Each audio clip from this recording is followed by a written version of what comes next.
नमस्कार। कार्यक्रम खेल खिलाड़ी में आप सभी का स्वागत, अभिनंदन। मैं हूं आपके साथ अजय पुंडीर।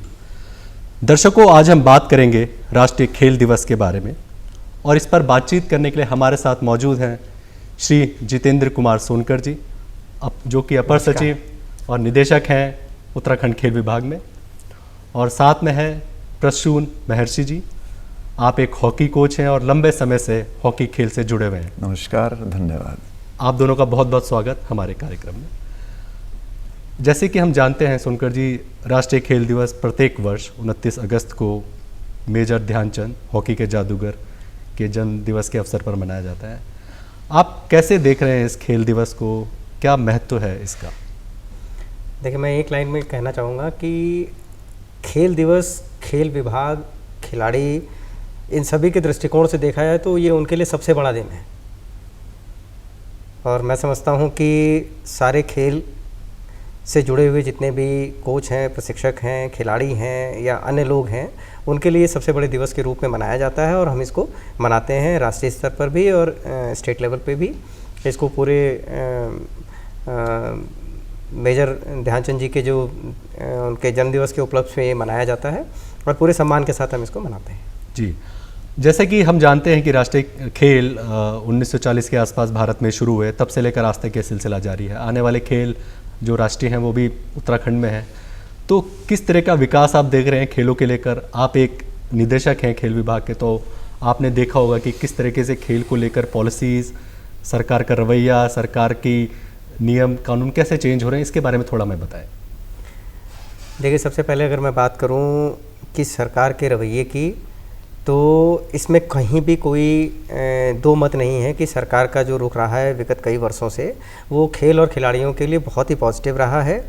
चाहे वो इंफ्रास्ट्रक्चर को लेके रहा हो, चाहे नई नई स्कीम्स को लेके रहा हो, चाहे उनकी जॉब सिक्योरिटी को लेके रहा हो, इन सारी चीज़ों पे सरकार ने बहुत बेहतर तरीके से इस पे काम किया है। भारत सरकार को भी अगर आप देखें तो भारत सरकार ने भी अपने स्तर पर इतनी सारी योजनाएं लागू की हैं, चाहे वो फिट इंडिया हो, खेलो इंडिया हो, या ओलंपिक को लेके हो, या एशियन गेम्स को लेके हो, या ओवरऑल एक खिलाड़ियों के प्रोस्पेक्टिस को लेके किया हो। वो सारी चीज़ें भारत सरकार ने की हैं। उसी तर्ज पे राज्य सरकार ने भी वो सारी चीज़ें जो हैं वो अडॉप्ट की हैं। और विगत अगर हम 5-6 वर्षों की अगर मैं बात करूं, मैं पीछे ना जाऊं, तो उत्तराखंड सरकार के लिए मैं इतना कह सकता हूं कि हमने लगभग 350 करोड़ के इंफ्रास्ट्रक्चर हमने क्रिएट किए हैं और लगभग 250 करोड़ के आसपास का इंफ्रास्ट्रक्चर अभी हमारे ऑनगोइंग हैं। ये मैं उनकी बात कर रहा हूँ जो हमने क्रिएट कर दिए हैं या क्रिएट कर रहे हैं। वो हमारे चाहे देहरादून में हो, हरिद्वार में हो, उधम सिंह नगर में हो, नैनीताल में हो, हल्द्वानी में हो, या पहाड़ी जिलों की बात करें तो अल्मोड़ा है, चमोली है, पिथौरागढ़ है, पौड़ी है, चंपावत है। इन सारी जगहों पे हमने वो सारा काम हमने किया है। और जैसे की बात है कि 38वां राष्ट्रीय खेल उत्तराखंड में प्रस्तावित है, तो उस दृष्टिकोण से भी हमारा जो एक सबसे बड़ा इंफ्रास्ट्रक्चर को जो लेके रहा है, हमने उस स्तर का राष्ट्रीय स्तर पे जो प्रतियोगिताएं होती हैं, अंतर्राष्ट्रीय स्तर पर जो प्रतियोगिताएं होती हैं, जो उसके मानक हैं, उन्हीं मानकों के आधार पे हमने ये सारे इंफ्रास्ट्रक्चर हमने बनाए हैं, जिसपे हम 38वां राष्ट्रीय खेल जो है वो एग्जीक्यूट करेंगे। जी, प्रसून जी, मैं आपसे जानना चाहूँगा, आप लंबे समय से हॉकी से जुड़े हुए हैं और आपने कोचिंग भी और साई के अंतर्गत बहुत लंबे समय तक काम किया है। क्या स्थिति देख रहे हैं आप भारत में हॉकी की? 8 ओलंपिक गोल्ड का इतिहास है हमारा और पिछले 2 ओलंपिक से हम कांस्य पदक भी जीतते आ रहे हैं। इसके बारे में थोड़ा हमें बताएं। आज के संदर्भ में तो हमारी हॉकी बहुत अच्छी चल रही है। जी, 2020 और 2024 में हमने ब्रोंज जीता। जी, लेकिन ओलंपिक्स की हम बात ना करके अगर हम एशियन गेम्स को और जो दूसरे टूर्नामेंट हैं, वर्ल्ड कप है, चैम्पियंस ट्रॉफी है, इन सब में जो हमारी परफॉर्मेंस है वो बहुत कम है। जी, अभी तक हम 71 और 73 और 75 के वर्ल्ड कप में ही, सबसे पहले जब 1971 में वर्ल्ड कप शुरू हुआ तो उसमें हमने सबसे पहले ब्रोंज जीता, जी, फिर 73 में सिल्वर और 75 में गोल्ड। इसी प्रकार चैम्पियंस ट्रॉफी में हम 1982 में ब्रोंज जीते थे और 16 और 18 में हमारा सिल्वर था। इसी प्रकार एशियन गेम्स हम जीते 4 बार, 1966, 2014 और 98 और उसके बाद 2022, जी केवल 4 बार। तो अगर देखा जाए, और अगर हम जब एक चैम्पियनशिप नहीं जीतते तो उसके ऊपर पूरी टीम के ऊपर दबाव आ जाता है अगले ओलंपिक्स की में क्वालिफाई करने के लिए। तो पूरी टीम फिर अगले 4 साल फिर उतनी ही मेहनत करनी पड़ती है, तो उससे मनोबल तो गिरता ही है। और जो भारत के जो हॉकी प्रेमी हैं उनको भी काफ़ी निराशा होती है जी। और हॉकी प्रेमियों के साथ साथ जो हमारा आजकल का यूथ है, वो जब से खेलो इंडिया शुरू करा है तब से दर्शक काफ़ी बड़े हैं, तो उनका भी ध्यान रखते हुए हॉकी फिर भी हमारी जो हम 2020 और 2024 में जो हम जीत के आए हैं ब्रोंज मेडल, ये बहुत बड़ी उपलब्धि है और आगे हमारे लिए अच्छे आसार नज़र आ रहे हैं। जी। राष्ट्रीय खेल दिवस और राष्ट्रीय खेल हॉकी दोनों का आपस में एक रिश्ता है, क्योंकि मेजर ध्यानचंद के ही जन्मदिन के अवसर पे मनाया जाता है। तो अब हम जब कांस्य पदक जीत रहे हैं, आपने इतनी सारी प्रतियोगिताओं के नाम लिए जहाँ पर कि हमारा कोई मेडल नहीं, कोई स्थान नहीं, और एक समय ऐसा भी था, आज से करीब 40 या 30 साल पहले जो बात करें हम, तो हॉकी अपने निम्न स्तर पे चली गई थी। बिल्कुल, हम जो थे उसमें ओलंपिक्स में 1998 से लेके 1976 में हम हारे, जब एस्ट्रोटर्फ शुरू हुई जी पहली बार, तो उसमें हमारा कोई स्थान नहीं आया। और 1976 के बाद फिर हम 80 में मॉस्को में जब गोल्ड मेडल लिया, उसके बाद 84 से लेके और 2016 तक हमारा कोई मेडल नहीं था, हम क्वालिफाई नहीं कर पाए। तो ये एस्ट्रोटर्फ का जो एक कारण है, कहा जाता है कि ये मेजर ध्यानचंद और भारतीय हॉकी या एशियन हॉकी की जो शैली थी उसका तोड़ एक उनमें से एक एस्ट्रोटर्फ था यूरोपियंस द्वारा। इस खेल के बारे में थोड़ा हमें बताएं कि क्या ऐसा जादू था ध्यानचंद जी की हॉकी में, या उनके जो खेलने का तरीका था कि जिसको लेकर इतना उन्हें हॉकी का जादूगर कहा गया आखिर में? जब घास पर हॉकी होती थी तो उस टाइम ध्यानचंद जी से मेरी 2 बार व्यक्तिगत मुलाकात हुई। मैं आगरा में कैंप अटेंड कर रहा था, आगरा यूनिवर्सिटी का। तो वो बताते थे कि हम रात को उठ के 3-3, 4-4 घंटे प्रैक्टिस करते थे। और उन्होंने अपने बेटे अशोक कुमार के विषय में बताया कि वो भी ब्रिक्स लगा के और जिगजैग उसमें ड्रिबलिंग करते थे 2-2, 3-3 घंटे। तो जो एक हमारी जो एक पर्सनल स्किल थी जिसमें हम माहिर थे, उसी की जादूगरी से हम सबको पराजित कर रहे थे। लेकिन फिर उन्होंने जब यूरोप ने जब एस्ट्रोटर्फ का इंट्रोड्यूस किया, उसके बाद से फिर हम 1980 के बाद से तो फिर हम बिल्कुल ही डाउन चले गए।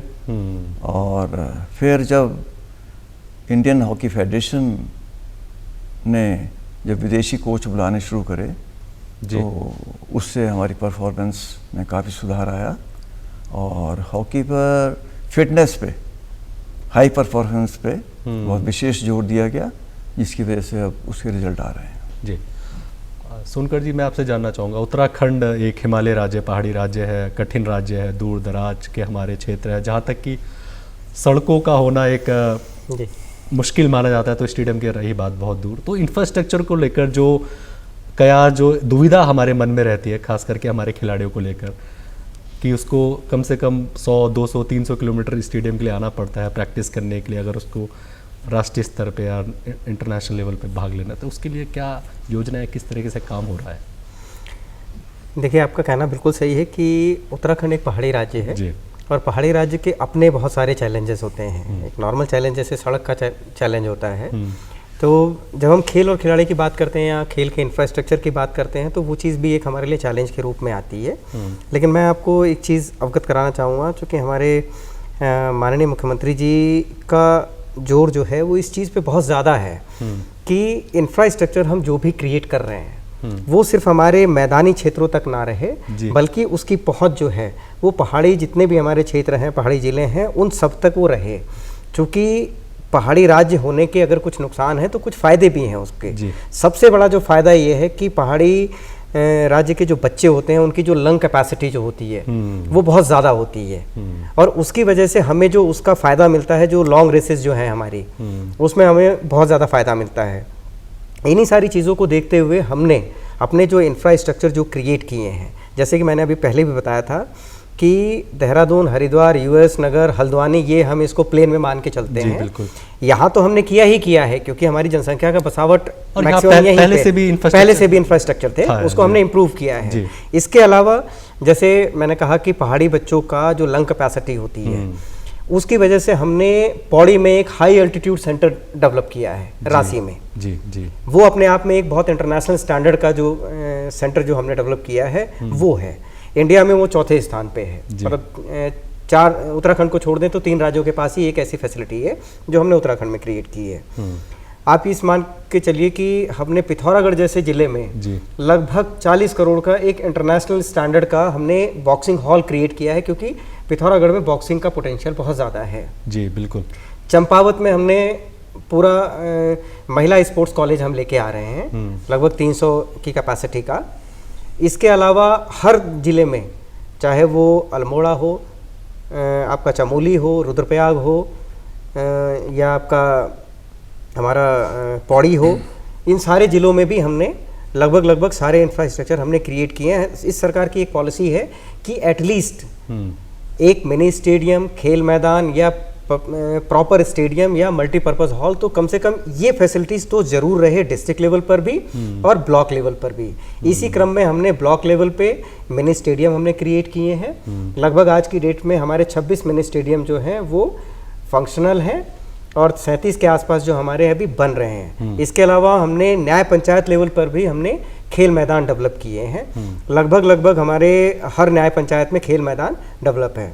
दूसरा, एक सैचुरेशन स्कीम के तहत गवर्नमेंट का ये टारगेट है, और इस बार वित्त के भाषण में भी ये चीज़ रखी गई थी कि 25,000 की जनसंख्या और 50,000 की जनसंख्या वाले जितने भी शहर हैं, कस्बे हैं जी, उन सबको हम एग्जॉस्ट करें। सबके यहाँ मतलब खेल की एक फैसिलिटीज़ तो हम जरूर डेवलप करें, और वो हम लगातार कर रहे हैं। जी। प्रसून जी, हॉकी के बारे में जब भी हम बात करते हैं तो एक स्किल सेट और एक जिसकी हम सुनाई देता है कि एक स्किलफुल गेम है जी, जिसमें कि ड्रिबलिंग है मुख्य तौर पर हमें नज़र आती है, और आज के संदर्भ में पेनल्टी कॉर्नर स्पेशलाइजेशन। तो किस तरह के कोचिंग और ट्रेनिंग प्रोग्राम्स चलाए जाते हैं और किस तरीके से ये एग्जीक्यूट किया जाता है, कौन कौन से तरीके अपनाए जाते हैं इन सब चीज़ों के लिए? आजकल का जो विशेष महत्व है वो स्पीड, जी। बेसिक एंडोरेंस और स्पेसिफिक एंडोरेंस जो हॉकी में आई है वो विदाउट बॉल और विद बॉल।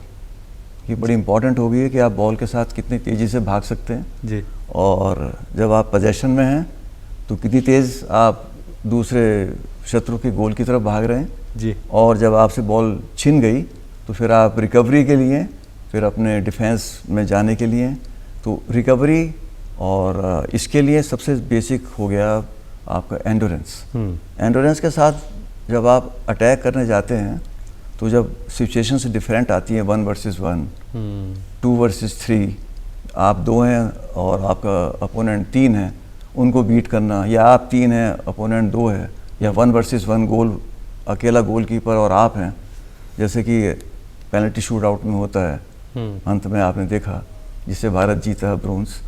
तो स्किल तो बहुत ज़रूरी हो गई है। उसके लिए कई तरीके आजकल अपनाए जा रहे हैं। एक सबसे जो ज़रूरी है वो मैच से पहले दूसरे टीम्स के मैच को देखना। उसके लिए हमारे पास इंडिया ने एनालिटिकल एक्सपर्ट रखा, और साइंटिफिक एक्सपर्ट अलग हैं और हाई परफॉर्मेंस के डायरेक्टर अलग हैं। तो सब चीज़ अब अलग अलग विभागों में बट गई है। उसके साथ साइकोलॉजिस्ट भी है, डाइटिशियन भी है, और खिलाड़ी तो मेहनत कर ही रहा है। उसके लिए अब हम ये देखते हैं, जैसे पहले हमारे अशोक कुमार होता था जो इंडिविजुअल एक प्लेयर को काट देते, धनराज पिल्ले होता था, जी बिल्कुल, है ना। तो जो उनके लिए 2-3 को काटना टीम में घुसने के लिए उनके लिए बहुत आसान हो गया था। उसके लिए आज जो हम विदेशियों को जब देखते हैं तो जैसे आपने ओलंपिक में देखा कि उनकी जो विद बॉल जो उनका कंट्रोल है हमसे कहीं बेहतर है। और आज दूसरी बात हुई पेनल्टी कॉर्नर। पेनल्टी कॉर्नर एक सबसे महत्वपूर्ण विषय है बिल्कुल हॉकी का। उसमें हॉकी जब आप पेनल्टी कॉर्नर लेने जाते हैं तो हाउ टू टेक, और जब आप डिफेंड करते हैं हाउ टू डिफेंड। जब हाउ टू डिफेंड में आता है कि आप गोल से बाहर कैसे निकलते हैं। तो आपको पता होना चाहिए कि जो अपोनेंट टीम है वो बॉल कहाँ फेंक रही है और वो कौन उनमें से मारने वाला है, सबसे पहले हम में से कौन निकलेगा जो सबसे पहले डिफेंडर को फेस करेगा। तो ये सब आजकल पेनल्टी कॉर्नर में बाहर निकलना भी उतना ही इम्पोर्टेंट है जितना आप ड्रैग फील्ड के मास्टर हैं या आप गोल करने के सक्षम हैं, उतना ही आपका गोल डिफेंड करना भी इम्पोर्टेंट है। जी जी सुनकर जी, आप अभी हाल ही में जो ओलंपिक्स हुए, उत्तराखंड से भी कई खिलाड़ियों ने प्रतिनिधित्व किया। सूरज पवार, अंकित अध्यानी उनमें से एक रहे। अभी आपने पिथौरागढ़ में भी बताया कि पिथौरागढ़ एक बॉक्सिंग का गढ़ माना जाता है। तो किसी खेल नीति के तहत ऐसा प्रत्येक जिलों में सरकार का फोकस है कि इस जिले के खिलाड़ी अगर इसमें बेहतर है तो वहाँ पर इस तरीके का इंफ्रास्ट्रक्चर पैदा किया जाए ताकि और ओलंपियंस या और नेशनल खिलाड़ी, इंटरनेशनल खिलाड़ी हमारे प्रदेश से निकले? जी बिल्कुल। जो खेल नीति 2021 जो हमारी बनी है, उसको बनाने से पहले सारे राज्यों की जो एग्जिस्टिंग खेल नीति थी उसको स्टडी किया गया। उनकी जो भी अच्छी चीज़ें थीं उसको हमारे पहाड़ी राज्य में कहाँ क्या टैलेंट है उसके साथ आत्मसात किया गया और इस चीज़ का फोकस किया गया कि हमारे कौन से एरिया में किस चीज़ का पोटेंशियल है, वहाँ पे उस तरीके का इंफ्रास्ट्रक्चर हमें डेवलप करना है। ये हमारी खेल नीति का पार्ट है जी। और उसी खेल नीति के तहत सरकार की जो कथनी है, करनी है और उसकी जो मंशा है जी, इसमें कहीं कोई गैप नहीं है। उसका मैं एग्जांपल आपको इस तरीके से देता हूँ कि सरकार ने अभी पीछे विगत मैं 2 वर्षों की ही अगर बात करूँ तो 2 वर्षों में योजनाएं हमने बहुत सारी लागू की हैं, लेकिन मैं सिर्फ 4 योजनाओं का ही नाम लेना यहाँ चाहूँगा। बहुत सारी हैं जी, जिसने उत्तराखंड के खेल और खिलाड़ी दोनों की दशा और दिशा और मानसिकता में परिवर्तन किया है जी। सबसे पहला मैं अपने समय की बात करता हूँ। मैं भी चूँकि एक खिलाड़ी रहा हूँ, तो खिलाड़ी को सबसे बड़ी जो चिंता रहती है खिलाड़ी को और खिलाड़ी के घर वालों को कि जब तक खेल रहा है तब तक ठीक है, उसके बाद क्या होगा, करियर क्या होगा जी। इसीलिए शायद पहले एक कहावत प्रचलित थी कि खेलोगे कूदोगे बनोगे खराब, पढ़ोगे लिखोगे बनोगे नवाब। उस भ्रम को, उस मंशा को तोड़ने के लिए इस वर्तमान सरकार में माननीय मुख्यमंत्री जी ने खिलाड़ियों के लिए आउट ऑफ टर्न जॉब देने का काम किया है जी। अगर इसको सिंपल भाषा में समझें, मेडल लाओ नौकरी पाओ। आउट ऑफ टर्न ये बहुत जरूरी है हाँ जी। उसकी वजह से क्या होता था कि हमारे खिलाड़ी मेडल तो लाते थे, हम उनको यहाँ जॉब नहीं दे पाते थे क्योंकि स्कीम नहीं थी, कोई योजना नहीं थी। वो खिलाड़ी दूसरे स्टेट को अप्रोच कर जाते थे, दूसरा स्टेट उनको नौकरी देता था, बाहर निकल जाएंगे और वो वहां से खेलना शुरू कर देते थे या किसी दूसरे ऑर्गेनाइजेशन में चले जाते थे, जिससे क्या हुआ कि हमारा खेल और खिलाड़ी दोनों सफर करने लग गए। कोई भी खिलाड़ी होता है वो अपने राज्य का प्रतिनिधित्व करने में उसको गर्व का महसूस बिल्कुल होता है, लेकिन उसके अलावा उसको जॉब भी तो चाहिए, जॉब सिक्योरिटी भी तो चाहिए। तो वर्तमान सरकार ने ये काम किया है। दूसरा, खिलाड़ियों पे हम कितना फोकस करते हैं, कितना खर्च करते हैं। जब तक मैं उन पे इन्वेस्ट नहीं करूंगा उनसे कुछ ले भी नहीं पाऊंगा। बिल्कुल। तो पीछे हमने कई सालों के बजट को जब हमने कंपेयर किया तो हमने ये पाया कि टोटल बजट का लगभग हम 2% भी उन पे खर्च नहीं करते हैं। तो इसका समाधान निकालने के लिए माननीय मुख्यमंत्री जी ने और माननीय खेल मंत्री जी ने इसका एक विभाग को निर्देश दिया कि माननीय मुख्यमंत्री खेल विकास निधि की स्थापना की जाए और उसका जो फंड है जी, वो इस तरीके से उसको मैनेज किया जाए कि खिलाड़ियों को लेके धन की कभी कमी पड़े ही नहीं, जो कि सामान्यतः एक रीजन होता एक बहुत बड़ा रीजन होता है जी। बिल्कुल। हम उन पे खर्च ही नहीं कर पाते हैं और वो अपनी जेब से कितना खर्च करेंगे जी। बिल्कुल। चाहे उसमें उनका ट्रेनिंग हो, डाइट हो, विदेशी कोच का हो या उनके किसी भी प्रतियोगिता में आने जाने का खर्चा हो, इवेंट है, इक्विपमेंट्स हैं, हर चीज को हमने कवर किया है। भारत सरकार की एक टॉप्स की पॉलिसी है जिसमें वो खिलाड़ियों को पॉकेट मनी भी देते हैं, हमने उसको भी अडॉप्ट किया है और हम खिलाड़ियों को वो सारी सुविधाएं दे रहे हैं। उसमें बजट की कभी कमी ना पड़े उसका भी हमने परमानेंट उसमें सोर्स किया है कि जो 1 रुपए पर बॉटल हमने लिकर सेस लगाया है वो कभी खत्म नहीं होगा। लिकर सेस हमेशा आता रहेगा जी, खिलाड़ियों को लाभ हमेशा मिलता रहेगा। तो वो एक खिलाड़ियों के लिए बहुत बड़ा मोटिवेशनल फैक्टर रहा है कि भाई अब उनको इन सब चीजों की दिक्कत नहीं होगी। तीसरा, जो मेडल नहीं ला पाए लेकिन खिलाड़ी जी। हैं, उनका क्या होगा? उनके लिए भी राज्य सरकार ने 4% 36 आरक्षण की उत्तराखंड की सरकारी नौकरियों में व्यवस्था कर दी है। जी। और उत्तराखंड आयोग इसको अभी जो वैकेंसीज निकल रही हैं उसमें लागू भी कर रहा है। तो वो एक तीसरा महत्वपूर्ण काम हुआ। इसके अलावा खिलाड़ी को मोटिवेशन देने के लिए राज्य सरकार ने कैश अवार्ड की भी व्यवस्था कर रखी है। जी। आप मेडल लेके आइए, आपको कैश अवार्ड मिलेगा। और अभी वर्तमान सरकार ने उसमें विगत पिछले ही वर्ष में 100% से लेके 300% तक की वृद्धि की है। हरियाणा हमसे एक आगे है, बाकी सारे राज्यों को अगर हम कंपेयर करें तो हम दूसरे नंबर पे हैं।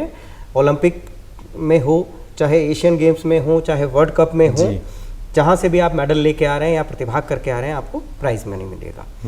ओलंपिक में हमने 2 करोड़ का कैश प्राइज रखा है। जी। तो वो अपने आप में एक मोटिवेशन, खिलाड़ी को मोटिवेशन देने जी, के लिए बिल्कुल। पर्याप्त है। जी। इसके अलावा योजनाएं तो बहुत सारी हैं, लेकिन मैंने जी, ये मुख्य बिल्कुल। मुख्य ये 4 योजनाएं ऐसी बताई हैं जो कि खेल और खिलाड़ी दोनों की दशा और दिशा दोनों को ही बदल के रख देगा, और इसका आने वाले सालों में इसका बहुत अच्छा रिजल्ट निकलेगा। बिल्कुल, एक फाइनेंशियल सिक्योरिटी जो एक बहुत प्लेयर ज़रूरी हमेशा है। चाहता है अपने करियर में कि मैं खेल तो लूँ, लेकिन उसके बाद मैं क्या करूँगा। जी। तो उसको लेकर अब सरकार बहुत जागरूक है, बहुत कार्य कर रही है और बहुत सारी योजनाएं चला रही है जिसके थ्रू कि कहीं कोई कमी ना रह जाए। अगर कोई नेशनल नहीं भी खेल पाए या इंटरनेशनल नहीं भी खेल पाए तो वो भी पीछे ना रह जाए, उसको भी नौकरी कम से कम मिल जाए।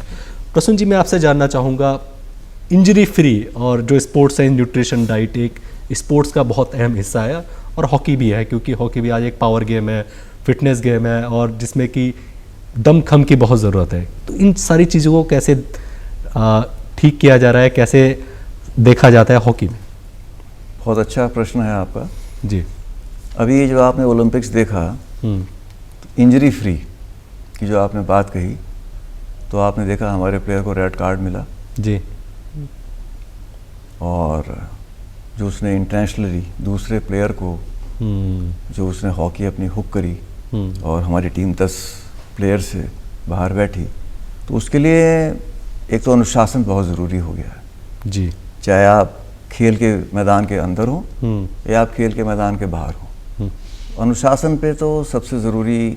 दूसरी बात, आपका रिकवरी। जब जैसे ही आपसे बॉल छिनती है, आप तुरंत अपनी जगह वापस जाइए। और रिकवरी का ये भी मतलब है कि अगर आपको जो टीम मैनेजर हैं या जो कोच है, अगर वो आपको सब्स्टिट्यूट नहीं कर सकते, आपका कोई सब्स्टिट्यूट है ही नहीं, आप इतना अच्छा खेल रहे हैं। जैसे कि पेनल्टी कॉर्नर स्पेशलिस्ट होते हैं जनरली, वो कभी भी पेनल्टी कॉर्नर आपको मिल जाएगा गेम में। विदेशों में तो हो रहा है कि उसने पेनल्टी कॉर्नर पे गोल मारा और वो बाहर चला गया, क्योंकि उनकी जो बेंच है वो बहुत मजबूत है। जो बाहर बैठे हैं वो सब सक्षम है उतने। तो हमारे यहाँ तो अभी सिर्फ कैप्टन साहब ही गोल मार रहे थे, तो धीरे धीरे इस पे कार्य होगा। जी। तो और जहाँ तक डाइट की बात है, भारत में जो नेशनल इंस्टीट्यूट ऑफ स्पोर्ट्स पहले था पटियाला में, और अब sports authority of India Sai है, तो डाइट तो हमें हमारे हर खिलाड़ी को, चाहे वो किसी भी गेम का हो, उच्च कोटि की उस पर उनको डाइट मिल रही है। डाइट का तो कोई कहीं भी कोई समझौता करना है कोई प्रश्न ही नहीं है। बिल्कुल। और अच्छा, सब कुछ अच्छा हो रहा है। जी। सुनकर जी, उत्तराखंड में क्या संभावना है खिलाड़ियों के लिए? इतनी सारी योजनाएं होने के बाद अब क्या खिलाड़ियों के लिए दरवाजे खुलने लगे हैं, खिलाड़ी निकलने लगे हैं, और क्या फ्यूचर प्रोस्पेक्ट है? जी बिल्कुल। जैसे अगर इसी हम ओलंपिक की बात करें, तो उत्तराखंड एक छोटा सा पहाड़ी राज्य है। यहाँ से हमारे 4 खिलाड़ियों ने ओलंपिक में पार्टिसिपेट किया था। किता ध्यानी है, परमजीत बिष्ट, सूरज पवार हैं और लक्ष्य सेन जो है, इन चारों लोगों ने प्रतिभाग किया था। और मैं समझता हूँ लक्ष्य सेन तो मेडल जीते रह गए। बट हम ऐसी उम्मीद करते हैं कि ये सभी जो प्लेयर हैं हमारे, ये बहुत टैलेंटेड हैं, और लक्ष्य सेन को छोड़ दिया जाए जी, तो बाकी जो तीनों जो हमारे प्लेयर्स हैं ये लॉन्ग डिस्टेंस के हैं। जैसे मैंने कहा कि उत्तराखंड राज्य के पहाड़ी बच्चों की अपनी एक लंग कैपेसिटी की एक स्पेशलिटी है, और जो हमने हाई एल्टीट्यूड सेंटर जो डेवलप किया है, अब वो फंक्शनल हो गया है। जब इन खिलाड़ियों का प्रशिक्षण वहाँ पे होगा, ठीक है, तो संभावनाएं ऑब्वियसली बढ़ जाएंगी। इनके लिए द्वार खुल जाएंगे। जी। और जो हमने माननीय मुख्यमंत्री स्पोर्ट्स डेवलपमेंट फंड जो हमने क्रिएट किया है उसमें हमने ये प्रोविज़न रखा है कि अगर हमें विदेशी कोच की आवश्यकता है, भले वो कितने भी कॉस्ट का हो, जी, वो हम लेके आएंगे और उनको प्रशिक्षण देंगे। ये सारी चीज़ें जो हैं ये उत्तराखंड के खेल की जो संभावनाएं हैं उनको बढ़ाएंगी। ओलंपिक्स में मेडल लाना हो, प्रतिभाग करना हो, या एशियन गेम्स में जाना हो, कॉमनवेल्थ में जाना हो, ये सारी चीज़ों को करेंगे। आने वाले मैं समझता हूँ ये जो पीछे जो हमने काम किए हैं इसका प्रतिफल आपको अगले 2, 3, 4, 5 साल में दिखना शुरू होगा ही होगा। और हमारा टारगेट ओलंपिक 2036 होने वाला है, उसमें उत्तराखंड एक स्ट्रॉन्ग पार्टिसिपेंट मेडलिस्ट के रूप में मैं चाहता हूं कि पूरी सरकार का ये प्रयास है कि उत्तराखंड का दर्जा ऐसा हो कि ये प्रतिभाग करके ना बल्कि मेडल लेके लौटे। और आज ये 4 है, 2036 में हम चाहते हैं कि ये 4 से बढ़कर 40 हो। बिल्कुल। और वर्तमान सरकार उसी तरफ काम कर रही है। माननीय मुख्यमंत्री जी, माननीय खेल मंत्री जी का फोकस जो है वो पूरी तरीके से इसी चीज़ के ऊपर है कि कैसे हम खेल में उत्तराखंड को आगे लेके जाएं। हम देवभूमि के नाम से जाने जाते हैं, हम सैन्य भूमि के नाम से जाने जाते हैं। माननीय मुख्यमंत्री जी का ये कथन है कि हमें खेल भूमि के नाम से भी जाना है जी। और वर्तमान सरकार यही कर रही है, इसी दिशा में लगातार प्रयास कर रही है। एक और हमारी सरकार ने बड़ा अच्छा काम किया है जी। हमने चाइना की नीति को स्टडी किया है। वो अपने यहाँ एक नर्सरी के रूप में 2 से 2.5 साल के बच्चे को अडॉप्ट कर लेते हैं और नर्सरी के रूप में उसको तैयार करते हैं और उसका पूरा खर्चा सारी चीज़ें वो करते हैं जी। हम 2 से 2.5 साल तो नहीं, कम से कम हमारे लिए वो बहुत छोटा हो जाएगा शुरुआत के लिए। हम 8 से 14 साल के बच्चों को जी उनको हम उनके टेस्ट लेते हैं, उनके एग्जामिन करते हैं और उनका सिलेक्शन करके माननीय मुख्यमंत्री उदयमान जो हमारी स्कॉलरशिप जो हमारा जो प्रोग्राम है उसके तहत हम उनको प्रोत्साहन देते हैं। 14 से लेके 23 वर्ष के बच्चों के लिए हमने एक अलग माननीय मुख्यमंत्री प्रोत्साहन योजना शुरू की है जो स्कॉलरशिप में है। वो इस चीज़ के लिए हमने की है कि एक इनिशियल लेवल पे हम उनके टैलेंट को आइडेंटिफाई करें, टैलेंट हंट करें और किसके अंदर कौन सा पोटेंशियल है। हर बच्चे के अंदर एक पोटेंशियल नहीं होता है। कई बार ऐसा भी होता है कि बच्चे जो होता है वो खेल कुछ और रहा होता है गेम, लेकिन उसका पोटेंशियल किसी और गेम के लायक होता है। बिल्कुल। तो वो चीज़ भी हम उसको आइडेंटिफाई करके उसको करने का काम करते हैं जी। बहुत बहुत धन्यवाद आप दोनों का हमारे कार्यक्रम में आने के लिए और इतनी सारी खेल से जुड़ी हुई जानकारियाँ शेयर करने के लिए। और हमारे दर्शकों के लिए बहुत ही यूज़फुल ये प्रोग्राम होने वाला है, क्योंकि जिस तरह की योजनाओं के बारे में आपने बात की, तो इस तरह की योजनाएं जनरली लोगों को आसानी से नहीं प्राप्त हो पाती है। इतनी अवेयरनेस शायद अभी सोसाइटी में उतनी उस लेवल पे नहीं है कि पेरेंट्स ये प्रोग्राम देखें उसके बाद उन्हें लगे कि हाँ कि हमें भी खिलाड़ी अगर उसके में पोटेंशियल है, सरकार इस तरह की योजनाएं चला रही है तो हमें उस तरीके से काम करना होगा। बहुत बहुत धन्यवाद आप दोनों का हमारे कार्यक्रम में आने के लिए, हमसे बातचीत करने के लिए। दर्शकों, उम्मीद है आपको ये कार्यक्रम पसंद आया होगा। अगले अंक में आपसे फिर मिलेंगे किसी नए विषय के साथ। तब तक के लिए नमस्कार।